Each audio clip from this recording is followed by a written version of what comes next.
Story number 1. The Haunting at Raven Hill. A teenage girl named Mia had been living with her single mother, Laura, on the isolated, mist-shrouded slopes of Raven Hill. The hill was dotted with towering oaks that cast long, whispering shadows over their small, time-worn house. For months, their only neighbors were the crows that circled the land and the echoes that whispered through the woods. One chilly autumn night, Mia was jolted awake by a rustling sound. It came from the field behind their house, a patch of land overgrown with wild grass and weeds, untouched for years. Heart pounding, she crept to her window and saw nothing but darkness, though the rustling persisted. The next morning, Laura tried to dismiss Mia's worries as wind in the brush. But as night fell again, Mia and Laura both heard the noise. This time, it was closer, with soft footsteps crunching across the frosted ground. They peered out the window and caught the shadowy outline of a man.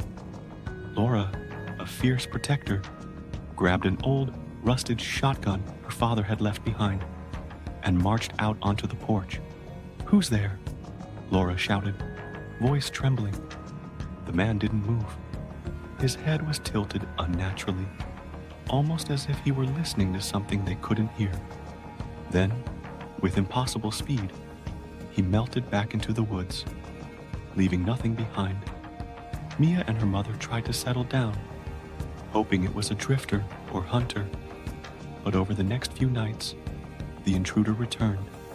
Each time, there were more shadowy figures, more ominous footsteps, and more broken whispers drifting through the trees. One evening, the intruders grew bolder, their forms clearer under the pale moonlight. Laura went out to confront them, but this time, she was ambushed. She stumbled back into the house, bleeding from a deep gash on her forearm. Terrified and desperate, Laura installed motion-triggered security cameras around the property. The following morning, Mia reviewed the footage and felt her heart drop. The cameras had recorded the shadowy figures, but as the intruders moved, they flickered, disappearing and reappearing, as though they were phantoms, entities that had no place in the living world. Their once quiet life on Raven Hill had become a waking nightmare. The footage went viral online, with thousands of viewers trying to explain the terrifying, spectral presence of the visitors. But as the crows circled overhead, Mia and Laura knew this was no internet mystery. Whatever haunted Raven Hill was coming for them, and it wasn't done yet. Story number 2. The Night Stalkers. A true tale of terror. Jake had always loved the quiet, suburban life he shared with his mother, Evelyn, in their small, tree-lined neighborhood of Willow Ridge. Life felt safe and predictable, where the only things that went bump in the night were squirrels rustling in the trees or a stray dog howling at the moon. But that sense of security shattered one humid summer evening. It was a Friday night, and Jake was watching TV while Evelyn finished up some paperwork in the kitchen. The sun had set, casting their cozy home in shadows, when a faint creaking noise pierced through the silence. Jake paused, straining to hear. It was followed by a hushed whisper, too low to decipher. Heart racing, he exchanged a worried glance with his mother. Evelyn crept to the front window and peeked through the blinds. Her face went pale. "Jake," she whispered urgently, "there are 2 men at the door."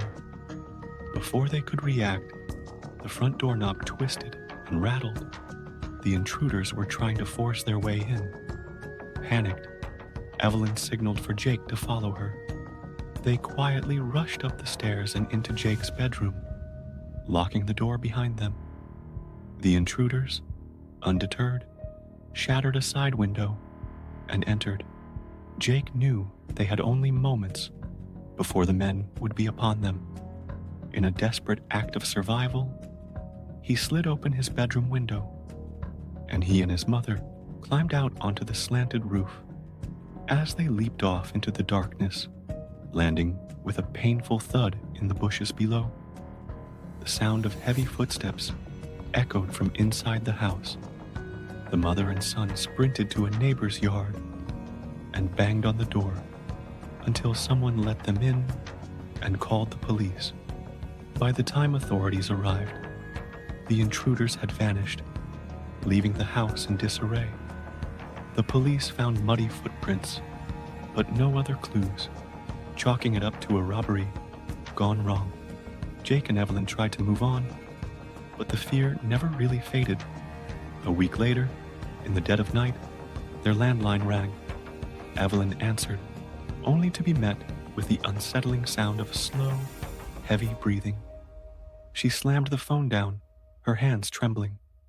Moments later, Jake's cell phone buzzed with a text message from an unknown number. You can run, but you can't hide. See you soon. Panic set in. The police traced the number, but it led nowhere. Security measures were tightened, and friends took turns staying over. But Jake and his mother knew something was coming. Their story spread rapidly online, and the footage from their doorbell camera showing shadowy figures creeping up the driveway went viral. Willow Ridge's residents whispered about the so-called night stalkers, and theories flooded the internet. Some claimed the intruders were part of a secret society. Others suggested something more sinister, perhaps supernatural. But to Jake and Evelyn, it wasn't just a viral sensation. It was a nightmare that left them forever changed, waiting for the next knock that might come, or the shadow that might never truly leave. Story number 3, The Whispering Walls, a terrifying, true encounter. Mia Patel, a 15-year-old high school sophomore, had always thought of her home in the bustling city of Atlanta as a sanctuary from the chaos of the world. With her parents working late most days, Mia often enjoyed the solitude, curled up in her room with her books or sketching at her desk. One Tuesday evening, as rain splattered against the window and distant thunder rolled through the sky, Mia was buried in her math homework. The house was hushed, save for the hum of the ceiling fan. Then, it happened. A faint, almost imperceptible scratching sound coming from inside the walls. She froze, chalking it up to old pipes or perhaps a stray mouse. But as she focused, the sound grew louder, almost as if someone or something was trying to escape. Her breath caught in her throat as the scratching turned into soft, whisper-like murmurs. Her pen slipped from her fingers, clattering loudly on her desk. The noise immediately ceased, replaced by a thick, unnatural silence. Trembling, Mia called out, "Hello?" hoping her parents had come home early. There was no answer, but before she could think, a sudden thud came from behind a small storage panel embedded in the wall near her bed. A rarely used compartment where old holiday decorations were kept. Terror coursed through her veins, and she let out a piercing scream. Her parents, Annika and Raj, burst through the front door minutes later, having just arrived home. Hearing Mia's cries, they raced upstairs and found her shaking. Pointing at the storage panel, Raj cautiously approached the small door, gripping a nearby umbrella like a makeshift weapon. He threw the panel open, and there, hunched among dusty boxes, was a disheveled, wild-eyed man. The intruder lunged, but Raj managed to block him, pinning him to the ground. Annika called the police, and within moments, the flashing red and blue lights of patrol cars lit up the rain-soaked street. Officers arrived and arrested the man, whose clothes were filthy, and his eyes darted around with a manic intensity. When the police searched the compartment, what they found sent shivers down Mia's spine. A notebook filled with crude sketches of her face, strange ramblings about watching and waiting, and a collection of small items Mia hadn't even realized had gone missing.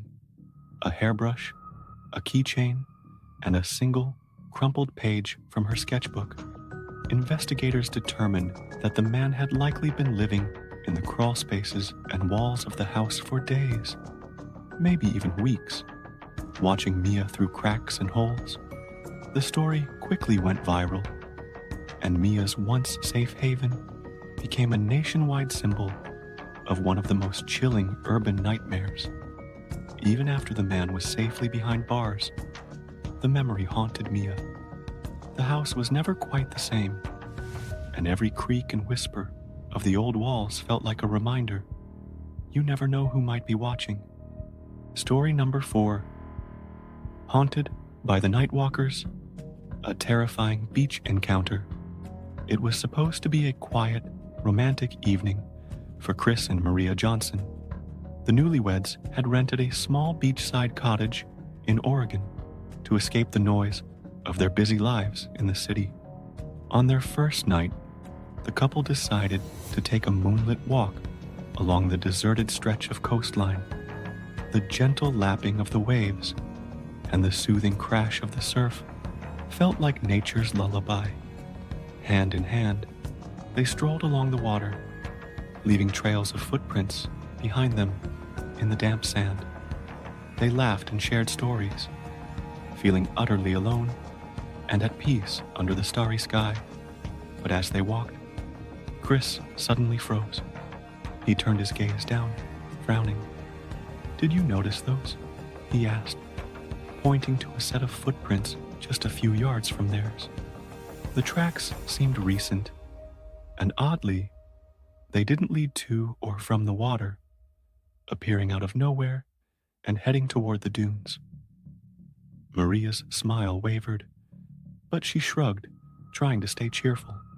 "Probably someone else from earlier," she replied, though her voice sounded less convincing than she intended. Still, the couple continued on, trying to brush off the unease creeping into the moment. Then came the sound. A low, guttural clicking echoed from the dunes, like an insect's wings trapped inside a cavernous chest. The couple halted, gripping each other tighter. "What was that?"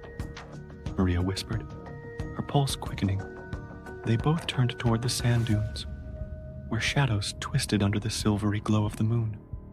It was then that they saw them, hunched, human-like figures, with elongated limbs, skin pale and mottled, as if washed ashore from the depths of the ocean. Their heads were bald, and their eyes reflected the moonlight like cold, dead mirrors.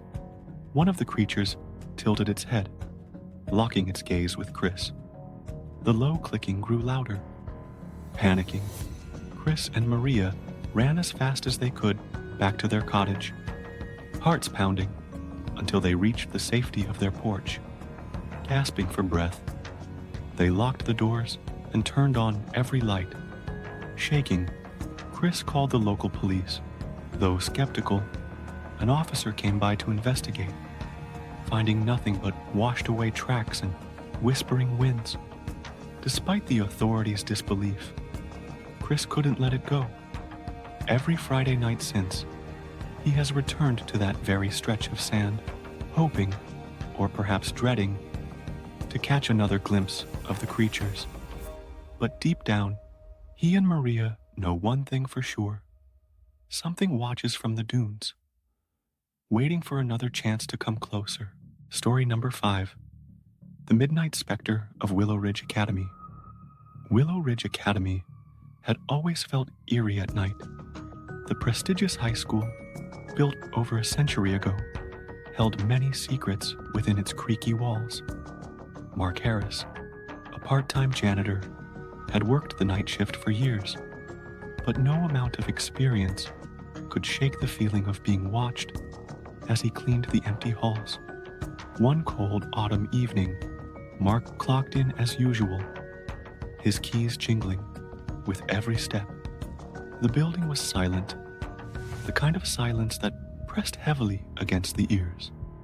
He started his rounds, mopping the tiled floors of the West Wing and occasionally humming to break the unsettling quiet. It was around 2 a.m. when things started to go wrong. As he pushed his mop bucket toward the main science corridor, a sudden light flickered on in one of the classrooms. Room 213, to be exact. Mark paused, a chill running down his spine.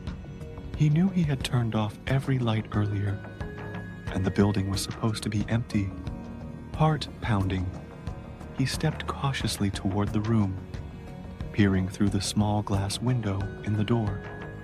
Inside, a tall, thin man stood under the harsh fluorescent glow. The stranger wore an old, tattered suit, stained and fraying at the edges. His face was ghostly pale, with sunken eyes that seemed to bore into Mark's soul. The man lifted one hand and gave a slow, deliberate wave. Mark stumbled backward, dropping his mop with a loud clatter. He turned and sprinted down the hallway, not stopping until he reached the security office. Shaking, he pounded on the door, and the only security guard on duty, Jim, let him in. "What happened?" Jim asked, eyes narrowing with concern as he took in Mark's terrified expression. Mark described what he had seen, his voice trembling. Jim, though skeptical, agreed to check the security footage. Together, they sat in the dimly lit office, eyes glued to the screens as the footage played. There it was, room 213's light flickering on, the strange man stepping out of the shadows. But what happened next made both men freeze. The footage showed the figure moving with unnatural fluidity, emerging from a basement stairwell that hadn't been used in decades. Then he vanished, right back into the basement, as if melting into the darkness. "We're calling the cops," Jim said, voice shaking. When authorities arrived, they searched the entire basement, every inch of storage and disused rooms. But there was no trace of the man, only cobwebs and dust-covered furniture. He was never found. Mark quit his job at Willow Ridge the following week, unable to shake the feeling of that wave, the chilling gaze that had locked onto him from across the hall. And though new janitors have come and gone, the story of the Midnight Spectre continues to haunt the staff. Some say that if you wander the halls at the wrong hour, you might just see him again, waving from a room you swore was empty. Thanks for watching. Please like, share, subscribe,